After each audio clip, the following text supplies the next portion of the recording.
उनसे जानते हैं कि वो इस समय मार्केट में क्या व्यू लेके चल रहे हैं। मेहरबान जी, गुड आफ्टरनून। काफ़ी वॉलेटिलिटी रही है मार्केट में, हालांकि एक सिमट के एक बहुत नैरो बैंड में आ गई है। एफआईएस की काफ़ी सेलिंग रही है, अर्निंग सीजन भी ख़त्म हुआ। अब सबकी नज़र ऑब्वियसली मॉनसून पर है, पॉलिसी पर है, लेकिन इस समय मार्केट 25,000 के निफ्टी पर आपका क्या व्यू होगा? देखिए अरुण जी, जो इससे आपने सवाल पूछा वो मैं समझता हूं कि आई थिंक शॉर्ट टर्म में कॉल देना थोड़ा डिफिकल्ट है फ्रैंकली। आई थिंक हमें अंडरस्टैंड करना चाहिए कि बाजार में फंडामेंटल्स जो है वो India is becoming more and more attractive as an investment destination. इसके काफ़ी कारण है। दूसरा कारण है लिक्विडिटी। लिक्विडिटी भरपूर है बाजार में। There is a wall of money and investors are putting in money. Mutual fund को पैसे मिलते जा रहे हैं। लिक्विडिटी आरबीआई ने इम्प्रूव किया है और भी liquidity also is good. Sentiment रही बात, सेंटीमेंट में कंसेंसस अभी भी फुल तरीके से बाय का नहीं है, which is good in a way. Complacency नहीं आ रहा है। बाजार नीचे के लेवल से अराउंड 10%, 8%, 9% बढ़ गया है। जो लोग मिस आउट हुए, काफ़ी सारे लोग मिस आउट हुए, वो आपको कहेंगे कि बहुत बढ़ गया है, क्या है बाजार में। और जो लोग ने लिया है और थोड़े से पैसे बनाए हैं पिछले 2-2.5 महीने में, उन लोग कहेंगे अभी और भी ऊपर जाना है। द पॉइंट इज अपने सामने मैक्रोस हैव इम्प्रूव्ड। लिक्विडिटी जैसे मैंने कहा इम्प्रूव हुई है। RBI is cutting rates, one more rate cut should come immediately, I think next week. तीसरी बात है inflation is under control. Oil का भाव घटा है, which is a very very very very big positive for India, and I think the media is still not talking too much about it, which also is good. FI flow थोड़े से चालू हुए हैं, US से पैसा निकल रहा है, डॉलर इंडेक्स नीचे आया है। डॉलर इंडेक्स नीचे आने से it is definitely positive for emerging markets. All this are positives. In short the macros have improved. थोड़ा सा कंसर्न है कि corporate performance still has not caught up much. मैं नहीं कह रहा हूं corporate performance for this quarter were bad on the whole, but I think it will take 2 more quarters for corporate performance and micros to catch up with the macros. In the mist of all this हमें भूलना नहीं चाहिए कि 2 major concern है अपने सामने। जो दुनिया है अपने सामने, I think it's not a good place. आप देख लीजिए, Ukraine, Russia, Israel, Gaza, India, Pakistan, China जो टोन यूज किया वो ठीक नहीं था। टर्की ने टोन यूज किया ठीक नहीं था। वहां पे दूसरे साइड पे डोनाल्ड ट्रंप है जो रोज सुबह उठ के नया ट्वीट करते हैं। So now tariffs also, is it history? I don't think so. So वो भी हमें ध्यान देना चाहिए। उसका 90 डेज का जो पीरियड था, भले कोर्ट ने जो भी कुछ कहा हो, I don't know what will ultimately happen, but this are concerns. और एक कंसर्न्स के बीच में अगर आप मार्केट देखते हो तो नैरो ट्रेंड में घूमने का चालू हो गया है। I think in the month of May, which is ending tomorrow, I don't think, which is ending today, I don't think market has gone up by more than 1.5% if you take the Nifty. But people are not complaining that overall performance is better than the Nifty performance in the month of May. So there are concerns and this consolidation आप बोल सकते हो। मेरा gut feeling है that we will go up higher in the short run. My gut feeling is there. But the concerns in front of us, we cannot wash it away. So one way not to be watchful. मेरा advice investors को एक ही रहेगा। Normally क्या होता है, uncertainty होता है थोड़ा सा, पब्लिक क्या बोलती है, ब्लू चिप में बैठे रहो, ब्लू चिप में बैठे रहो। आई would say that bye stocks when they become dirt chip and the right stocks और ब्लू चिप स्टॉक्स में बहुत फर्क है। हिंदुस्तान लीवर ब्लू चिप है, कॉलगेट ब्लू चिप है, नेस्ले ब्लू चिप है, लुपिन ब्लू चिप है, इन्फोसिस ब्लू चिप है। ये सारे स्टॉक्स ने आपको क्या रिटर्न दिए पिछले 1-1.5 साल में? बट अगर आपने राइट टाइम पर ऑयल मार्केटिंग कंपनीज लिए होते, they would have given you good returns. BFSI sector के स्टॉक्स लिए होते, they would have given you a good return. So it is time now that people identify the right stocks and the valuation is attractive, जाके खरीदो। This is not a market in which you say मैं stocks लेके भूल जाऊंगा, 2 साल के बाद देखूंगा। This is not a market for that. ठीक है मेहरबान जी, अब असल में इशू क्या है कि बिल्कुल सही कहा आपने, लेकिन लिए होते तो उसका तो जवाब नहीं है। अब क्या लें? आप इस समय क्या सजेस्ट करेंगे? 2-3 पॉकेट्स जहां पर आप इस समय बाय कर रहे हैं। मैं कहूंगा कि IT and FMCG at the moment, despite the fact के करेक्ट हुए हैं, do not look too attractive to me in the near future.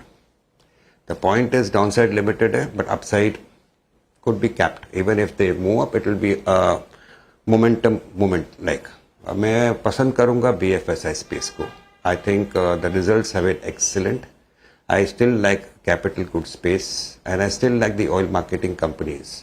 ये 3 सेक्टर को मैं पसंद करूंगा। And please avoid companies where there is too much of an exposure to global market, तो global markets specially the US। So prefer domestic companies तो these are the type of sectors I am liking right now. Defense में अगर एक pull back आता है तो defense stocks also will become attractive all over again. महबूब जी नमस्कार, वीरेंद्र बोल रहा हूँ। ये पीएसयू बैंक्स में फिर नमस्कार। मोमेंटम पकड़ रहा है और बहुत ही शानदार पकड़ रहा है। अगर आपके दो प्रिफर्ड बैंक्स हों, I mean other than state bank of India, तो वो कौन से होंगे, या फिर पीएसयूज में आपका सिलेक्शन क्या कहता है? PSUs में मुझे इंडियन बैंक पसंद है। Clear disclosure I am holding it in my personal portfolio.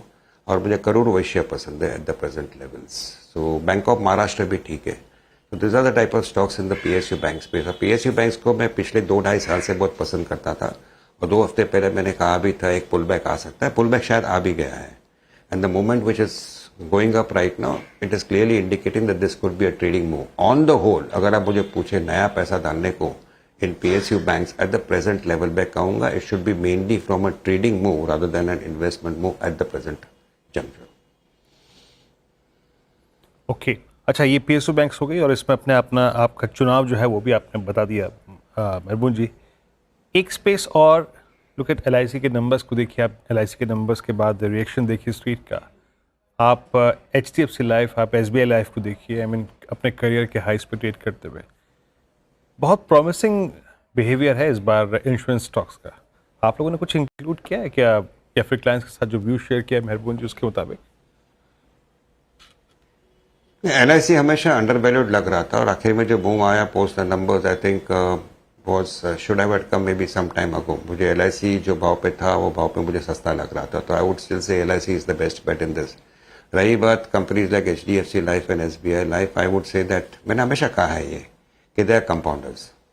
Compounders का मतलब आप लेके बैठ जाते हो, भूल जाते हो कि insurance story is good and ultimately business will go up. कहना ठीक है। It's like saying about telecom sector में भी 10 years अगो भारतीय एयरटेल के बारे में।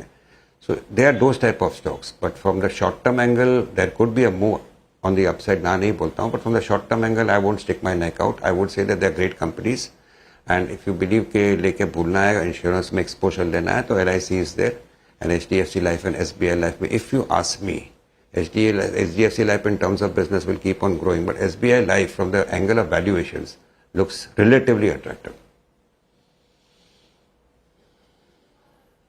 ये हो गया इंश्योरेंस स्पेस पे बात। इस बीच निफ्टी वो थोड़ा सा बैकफुट पैकेट ट्रेड करता हुआ, इट्स 24750। बैंक निफ्टी वहीं का वहीं 55750 पे।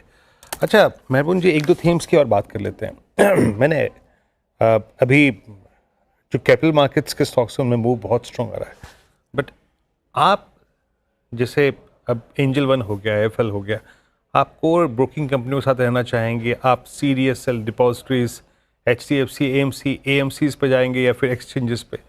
आपको ज़्यादा अच्छी थीम कौन सी लगती है अगर एक स्टॉक पिक करना हो तो?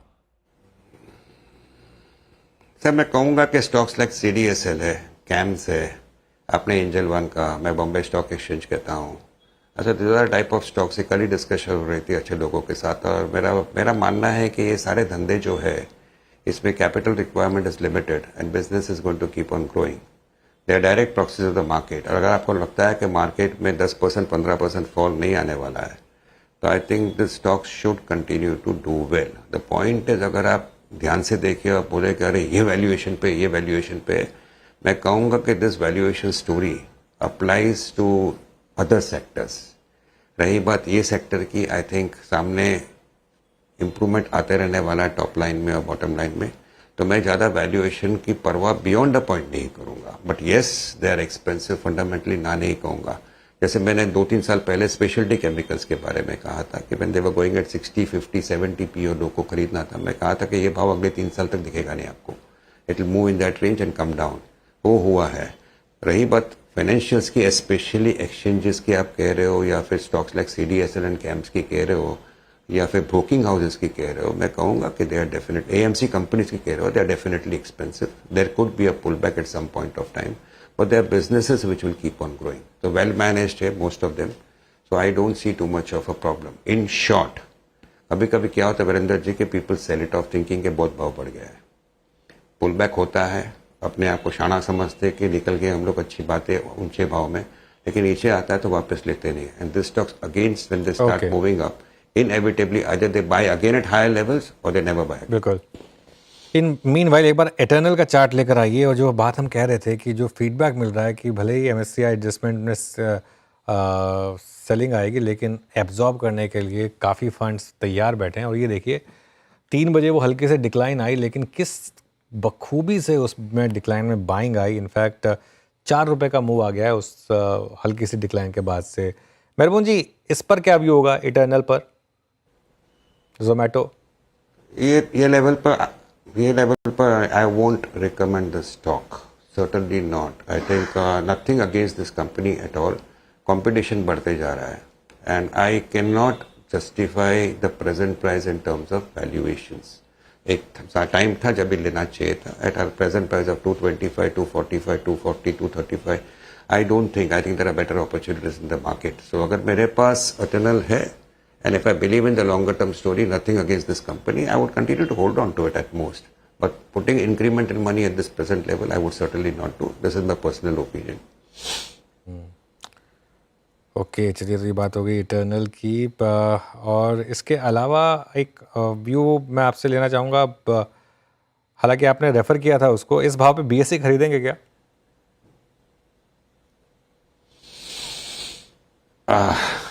Question is very, I would से कि जैसे मैंने कहा कि BSE के शेयर्स मेरे पास है, मैं बेच नहीं रहा हूँ उसको। अगर आप मुझे कहे कि क्यों नहीं बेच रहे हो, वैल्यूएशंस कैसे आप जस्टिफाई कर रहे हो, मेरे पास कोई आंसर नहीं है इसका अनुज। मैं इतना कहूँगा कि this is a business which will keep on growing. NSE का लिस्टिंग होगा, will BSE peak out as a stock? Possibly can. हिम्मत है नया पैसा डालने का, लॉन्गर टर्म का सोचूंगा तो I am ready to put in money. But the question is, if people are already holding this stock, is there any reason to sell off in a hurry? I would say no. So pullback certainly can happen for whatever reasons. So, but as a stock, I still continue to like it. महबूब, बहुत बहुत शुक्रिया, आप इस कार्यक्रम में शामिल हुए, सभी स्टॉक्स पे इंडस्ट्रीज पर आ रखे आपने, बहुत बहुत शुक्रिया। अब एक काम करते हैं, चलते हैं इस क्लोजिंग पर एक व्यू लेते हैं। अनुज, बैंक निफ्टी का अगेंस्ट ऑल